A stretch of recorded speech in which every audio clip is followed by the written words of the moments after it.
Welcome to the Deep Leadership Podcast. Today, I'm joined by Claude Berube. Claude wrote his doctoral dissertation on the Navy during Andrew Jackson's presidency, which became the book On Wide Seas.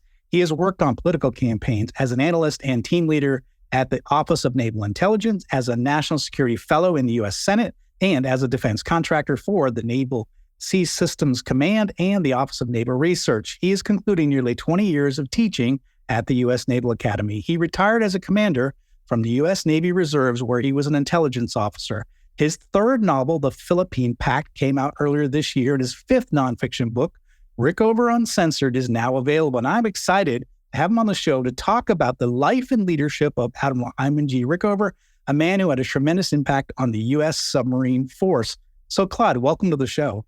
Thank you very much. I appreciate your having me on. Well, I am honored to have you and to learn more about Admiral Rickover, because he certainly was a man that had a lot of influence in our country, and especially the nuclear Navy and the submarine forces which I served. So I'm always interested in learning more about him and how he was so successful in his career, yet, he had some challenges as well, which we're going to hear about. So Rickover is probably one of the most best-known admiral in our history. But for those who may not know much about him, tell us a little bit about his life and his influence on the Navy. Hyman Rickover, I think, is one of the great American success stories, especially in terms of national security. He grew up in much poverty in Poland, or what is today Poland. He recounts the travels that his mother and his sister and he took when they were very young to get to a port in order to meet up with their father, who was here in the United States, who had preceded them. He recounts the fact that he only saw an orange once a year when his mother could afford one on special occasions. He recounts seeing Cossacks, Russian Cossacks, tapping at their cart as they're trying to get to the port at the conclusion of the Russo-Japanese War. He ends up in Chicago and works as sending telegrams, anything he could do for work, and eventually gets an opportunity to go to the U.S. Naval Academy, enters in 1918, and graduates in 1922. He serves in surface Navy ships, surprisingly, for the first decade or so, about decade and a half. Finally, permanently goes to the submarine community.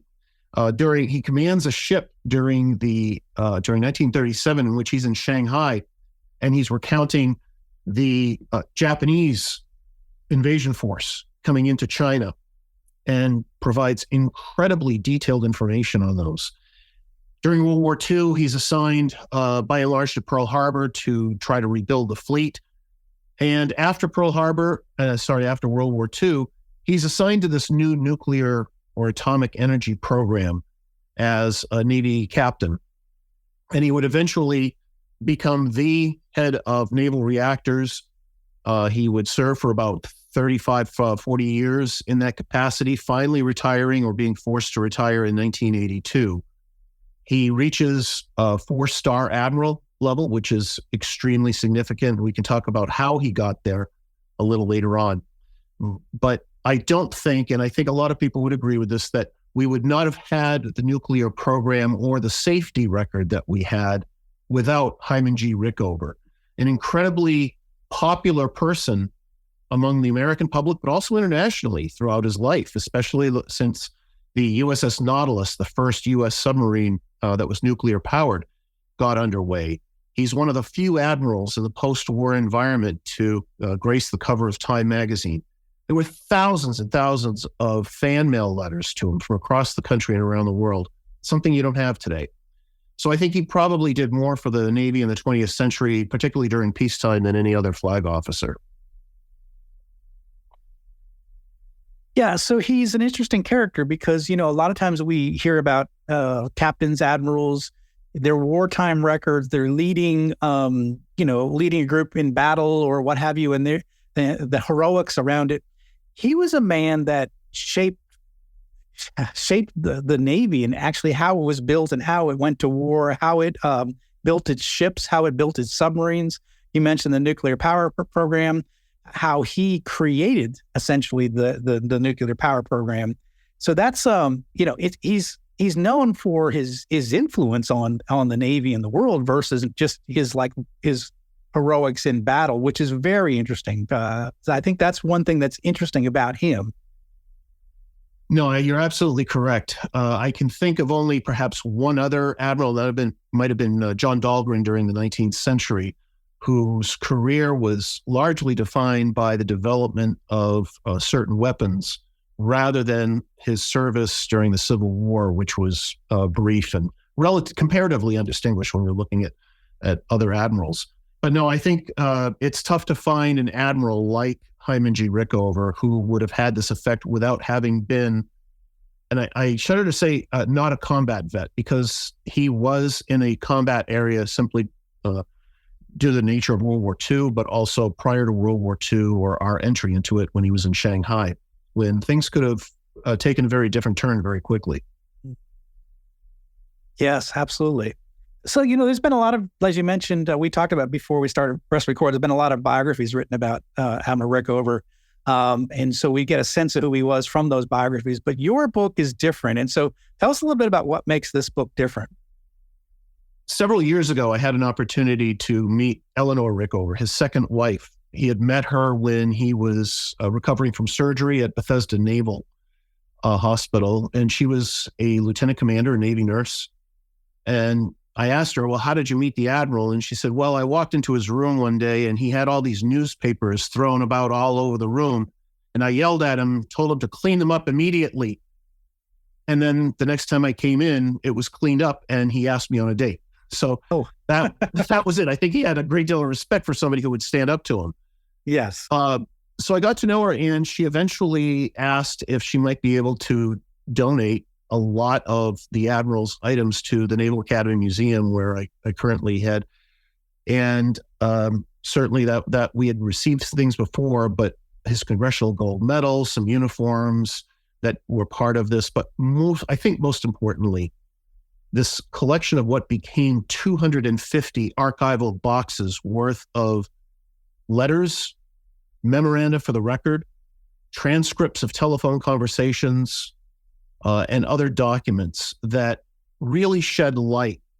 So as a historian, when I took a look at this, I had to make a decision. I thought I was going to write another biography, but then it was about 7 months in total that I looked at this, and I'd say about 3 or 4 months into it, I saw a note where Rickover is talking about the papers in his condominium and how he doesn't want another biography written of him, and he hopes that maybe someday somebody will just use the papers so people will understand him.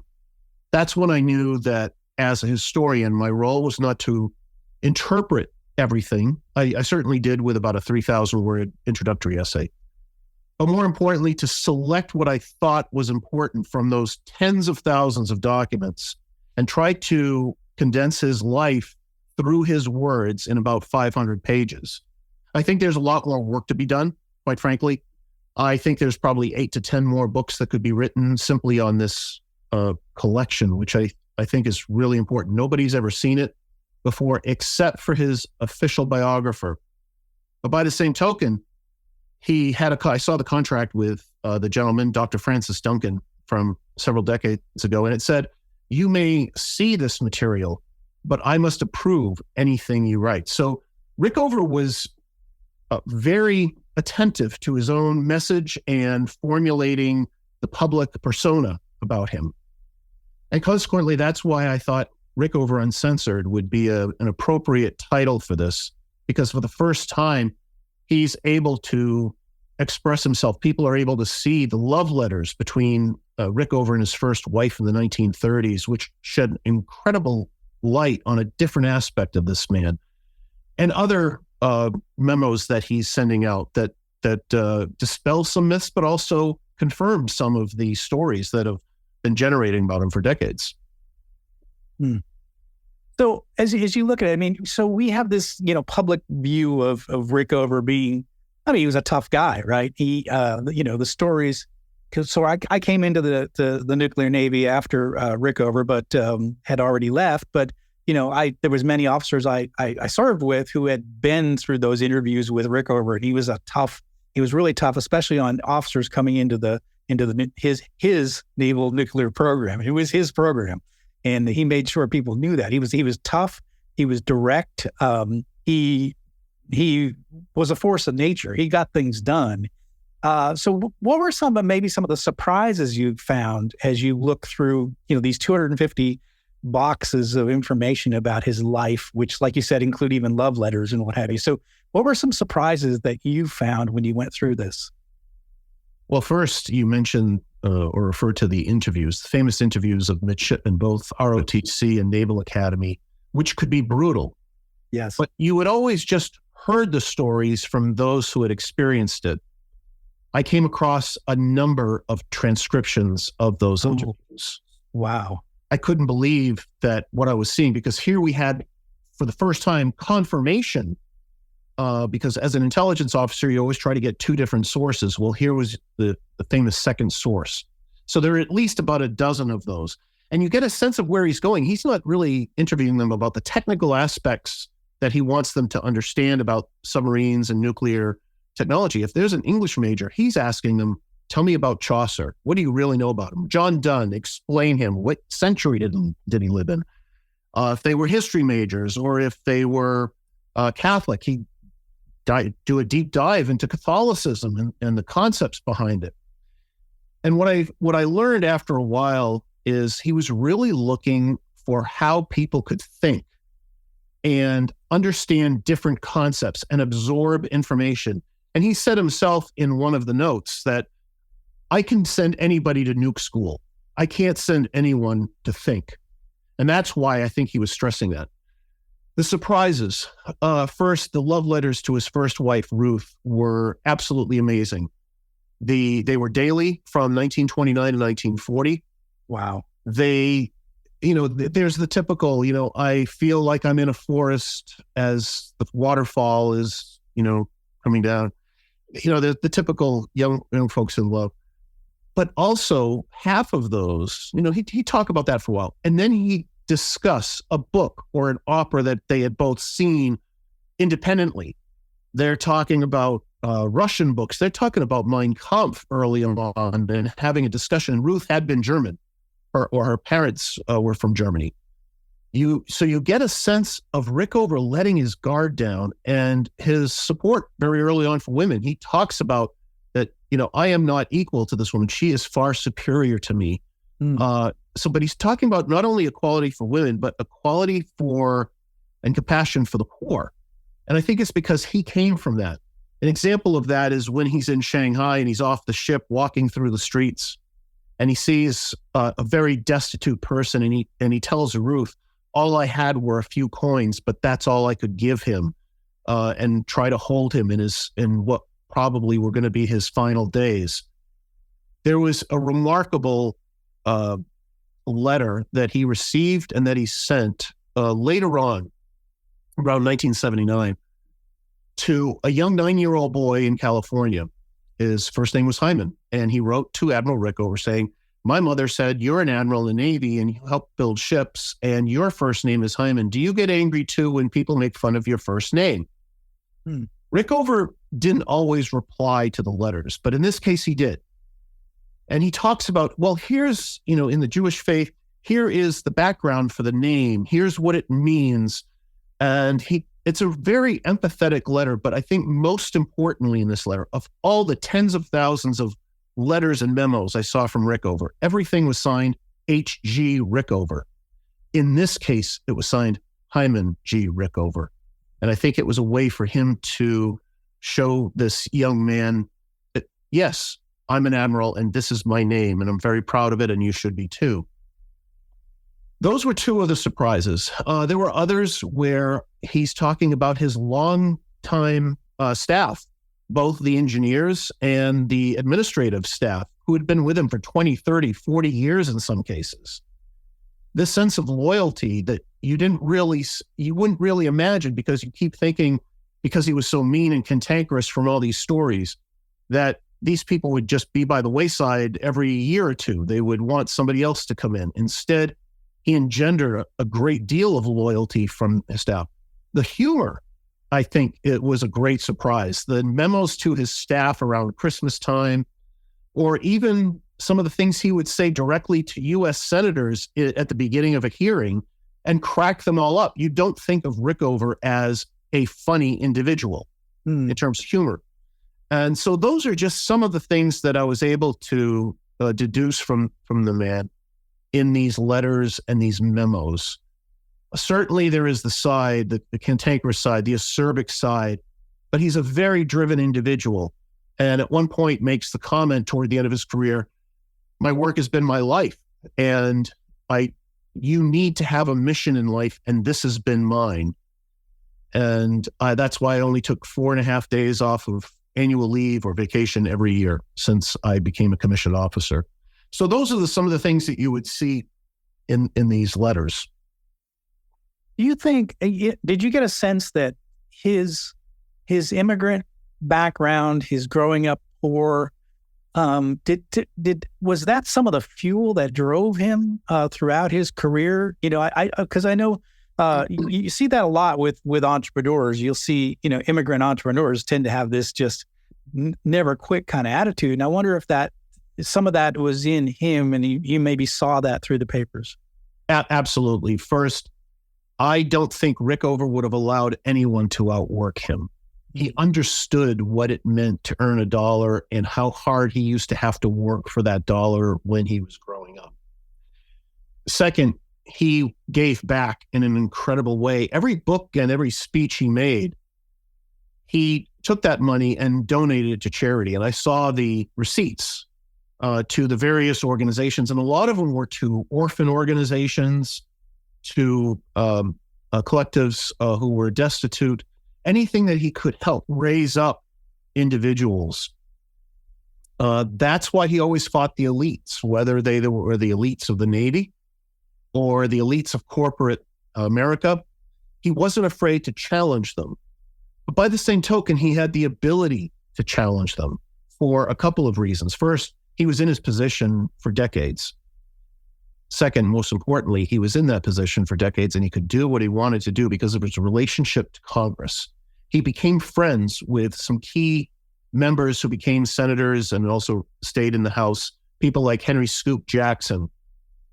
And they were the ones who got the Navy to change their minds, if you will, about his promotion. He didn't make admiral. There are some great letters from a young Jack Kennedy, Senator Jack Kennedy, asking the Navy, what is the problem? Why can't it promote at Hyman G. Rickover? And they demanded that another board be conducted to revisit the candidates. So he's able to make 1-star, 2-star, 3-star, 4-star because of Congress, but also because of the presidents. He had a great relationship with Nixon, for example, that stemmed from a trip that they took to the Soviet Union to look at some Soviet warships. He had a fantastic relationship, obviously, with Jimmy Carter, who wrote to him early on. He was still governor of Georgia at the time and said, Admiral, I just want to let you know I'm running for president in 1976, and I'd like your support. And there's this whole correspondence between the two individuals. So I don't think anybody could have challenged Rickover in that way because of the power he held. In fact, what you see in one of the memos that's sent to him is that there is a meeting of admirals in Monterey in the late 1960s, early 70s. And one of them, they're discussing the Rickover problem. Of all the problems that they have in the Navy, they're focused on the Rickover problem. And finally, one just says, look, he's got the friendship of the House and the Senate, and we just better get along with him because there's nothing we can change as a result. Yeah. That is an interesting side of that, because I think as leaders, we think we need to take care of ourselves, we need to take care of our people, and everything will be great. But the truth of the matter is we've got to be good at networking and making sure we build relationships with people who can affect the things that we're trying to do in our roles as leaders. And it seems to me, just based on what I've been looking through, is that Rickover had the ability to network, build relationships, and have resources that he could call upon when he needed support for the various things he was doing. He was able to build coalitions. And so you when you think of Rickover as this, tough individual, but you're also seeing a side of him as the ability to network and build partnerships and build friendships and long-term friendships. Yes and no. Okay. Yes, because the networking he did was on Capitol Hill.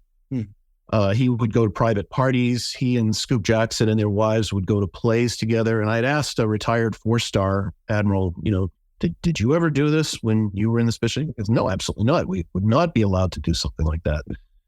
But he inserted himself into other programs within the Navy. Now, I think he was obviously very capable based on his prolific reading and analysis of issues. But the other admirals didn't feel comfortable with what he was doing in their own lanes, if you will. And that was his downfall, because by 1981, most of his friends in Congress had either been defeated or had passed away. I mean, again, this is 30 years of relationships on Capitol Hill. And a contemporary of Rickover's, Vice Admiral Bob Monroe, who I've gotten to know, Admiral Monroe, still with us, still sharp, and said, that was it. He had no supporters by the end. So I think there's also something to be said for leaving when you're at the top of your game. I think if he had left in 1980 in November with the defeat of Jimmy Carter, I think his reputation would have been even more secure than it is. It would have avoided the problems and the challenges and the relationship he had with Secretary of the Navy John Lehman, for example. Yep. Because by then, Lehman and Reagan and everybody else were realizing that he didn't have his allies around anymore, like Scoop Jackson and the others. But to demonstrate the power that Rickover had as an admiral, as an individual in the Navy, there was one congressman who wanted to see the House Appropriations chairman, and he refused. He didn't want to see anybody. Another congressman said, look, you need to call Rickover and have him make the call to the appropriations chair. Well, sure enough, that congressman said, Admiral, would you please make a call for me? Made the call, and the next day, the appropriations chair saw that congressman just because Rickover asked. And I think that's a very powerful statement. You wouldn't see that today. You wouldn't see somebody who has that lengthy of a tenure. You wouldn't see somebody who has that relationship with members of Congress in which he could circumvent the Navy in many cases. Yeah, exactly. Because you're essentially getting things done sort of around the backs of other people in their lanes, and so they feel threatened, I would imagine. And so there would have been battles, and he would have had enough people on his side to win those battles, but eventually that support dried up.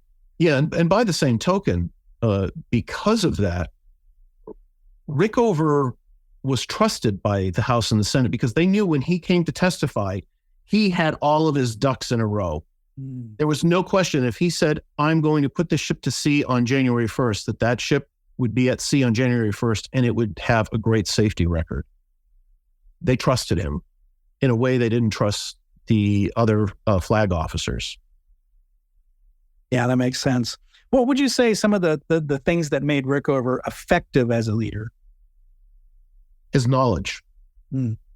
People don't realize the depth of information he was able to digest.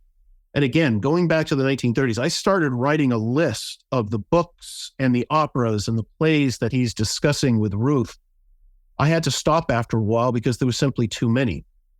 But it's not just about the Navy. He's learning about all aspects of life, and it's his curiosity, I think, more than anything else, that allows him to be Rickover. It allows him to go in different lanes. And it's quite frankly, the reason why he looked at education and naval education in a way that supported the nuclear Navy. Because he saw, we could have a nuclear Navy, but if we don't have the individuals, not only within the Navy, but beyond in society from whom we can draw, we'll be in trouble. So we need to get thinkers out there. And the way you think is you read and you discuss it. And he gets very frustrated early in his career when the other officers are out playing golf and he's studying hard, either as a midshipman or as a junior officer. But that would serve him well throughout his career. So I think the curiosity and the perseverance, as well as the networking, he does with the key policymakers. Yeah, you definitely see that in him.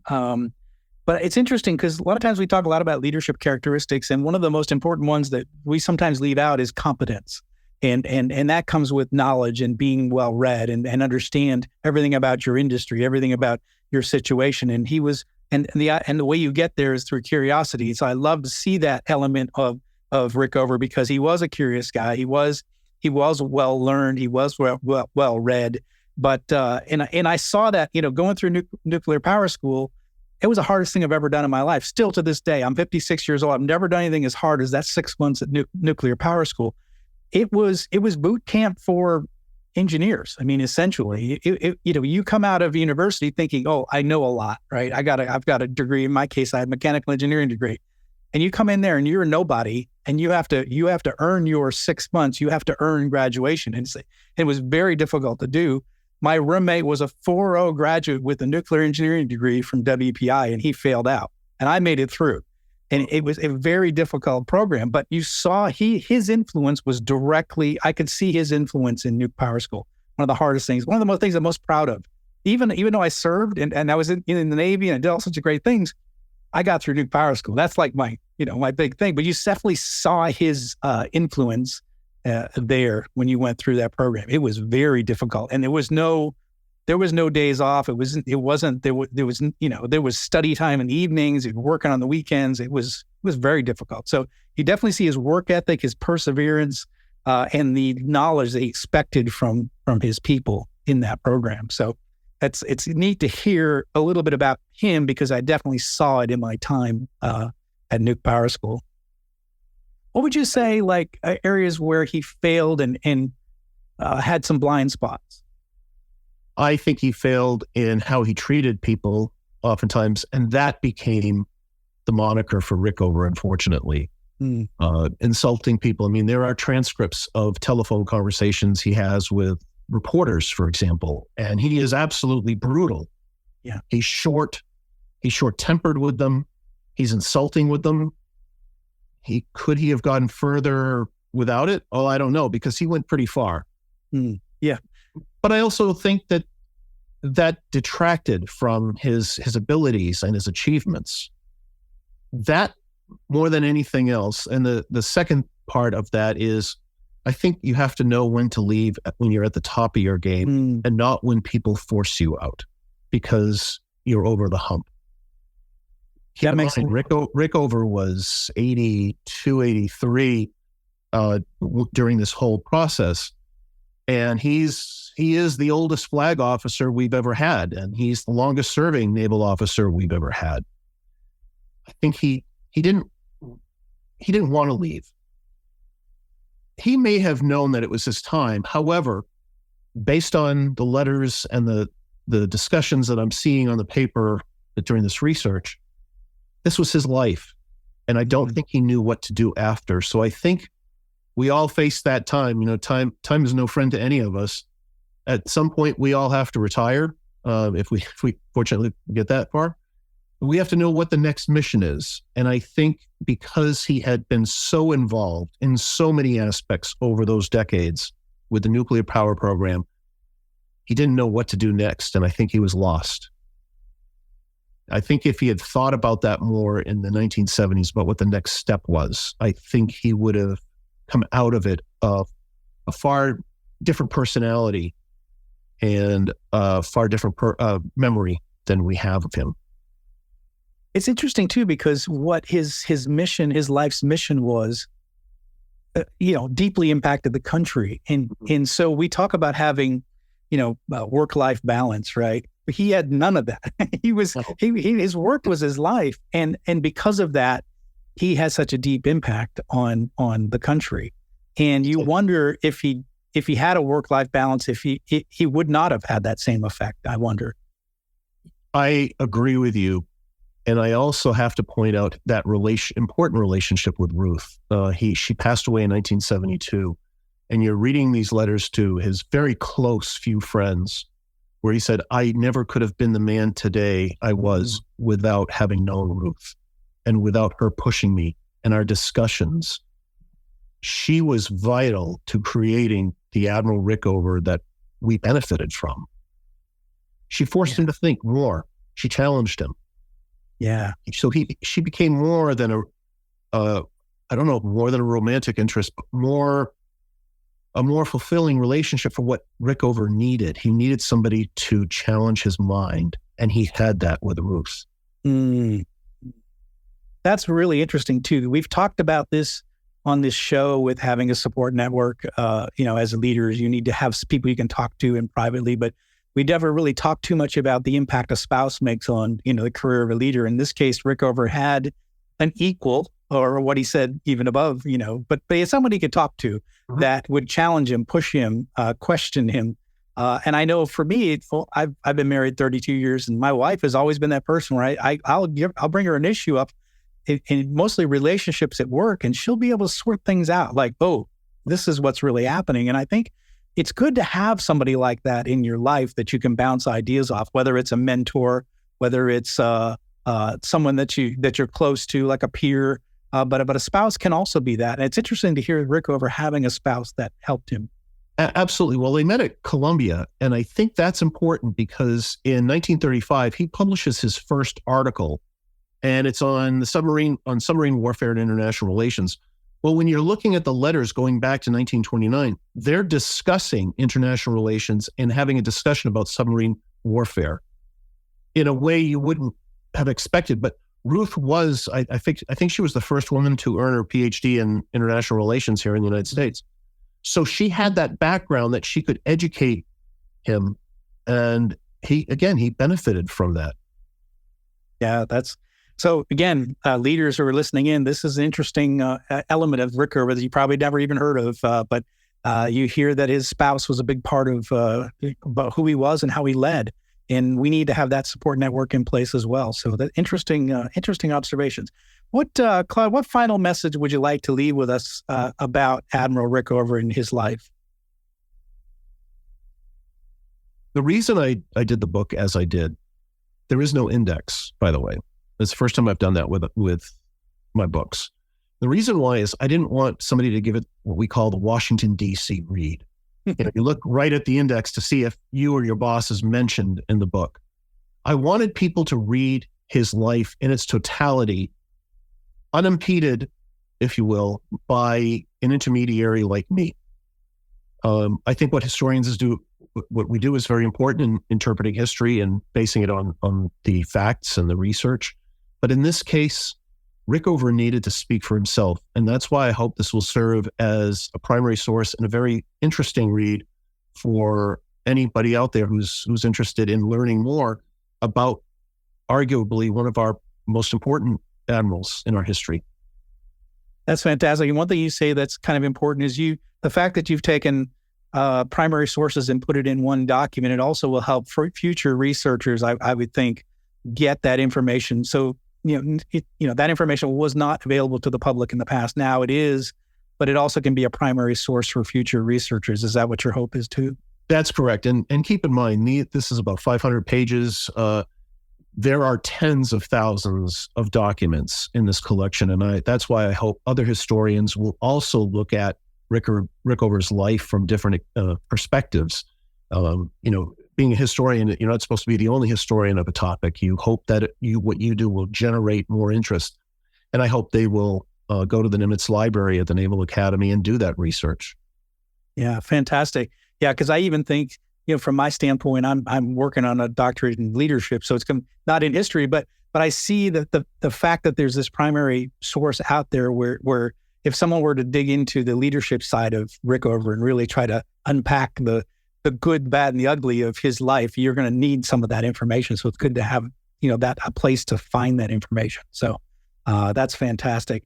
Claude, this has been fantastic having you on the show. It's certainly an honor, and I'm so glad you did this work. And for me, at least, it's good to be able to learn more about Rickover, and I'm looking forward to reading the book and just unpacking those unusual things you're going to find in the middle of 500 pages. You're going to find something that's going to make you laugh, smile, or go, holy cow, I had no idea that he did this. So I appreciate the work that you're doing. How can our listeners find out more about you, this particular book, or all your books that you've written? Sure. A full list of my books is located at the Authors Guild on my biography page. You can follow me on Twitter, or what used to be called Twitter, at CG Berube, or just go look at Amazon or Barnes & Noble, and you'll see the 8 books that I've written, both fiction and nonfiction. Fantastic. We're going to put links in the show notes for Claude's resources. And again, I highly encourage, especially I know we've got a lot of veterans listening in, and we got a lot of veteran submariners listening in. So get this book, Rickover Uncensored. You're going to learn a lot about this admiral, this cherished admiral, this person that had such an impact on our world. You're going to get to know a lot more about him in this book. Claude, I really appreciate you taking time out and sharing what you learned through doing the research on Admiral Rickover. I really appreciate it. Thank you. It's been a real pleasure. Thank you. Thank you again. Well, that's it for today. Thank you for listening to Deep Leadership. If you like this podcast, please subscribe and share so we can continue to build a world with better bosses. Until next time, this is John Rennie saying take care and lead well.